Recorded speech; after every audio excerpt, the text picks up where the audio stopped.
आज मी बनवणार आहे डाळ खिचडी। एका कुकरमध्ये तेल टाका। तेल गरम झाला, जिरे मोहरी टाका। चांगल्या प्रकारे कडल्यानंतर कढीपत्ता, हिरवी मिरची टाका, बारीक कट केलेला कांदा टाका। त्याला लालसर झाल्यानंतर एक टोमॅटो टाका, त्याला मिक्स करून घ्या आणि एक बारीक कट केलेलं बटाटा टाका, त्याला मिक्स करा। त्यानंतर लाल तिखट, हळदी पावडर, चवीनुसार मीठ, काळं तिखट टाका, त्याला 2 मिनिट मिक्स करून घ्या। त्यानंतर त्यामध्ये इंद्रायणी तांदूळ, मुगाची डाळ, मसूर डाळ टाका, त्याला चांगल्या प्रकारे 2-3 मिनिट मिक्स करून घ्या।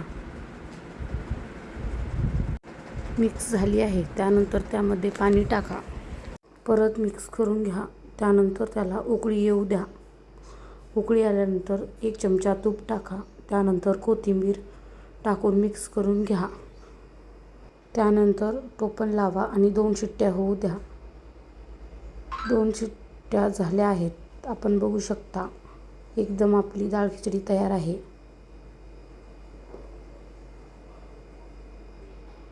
एकदम भारी सोपी पद्धत, त्यासोबत पापड आणि लोणचं घ्या, 1 नंबर लागते। मी केलेली डाळ खिचडी आवडली असेल तर चॅनेलला सबस्क्राईब करा।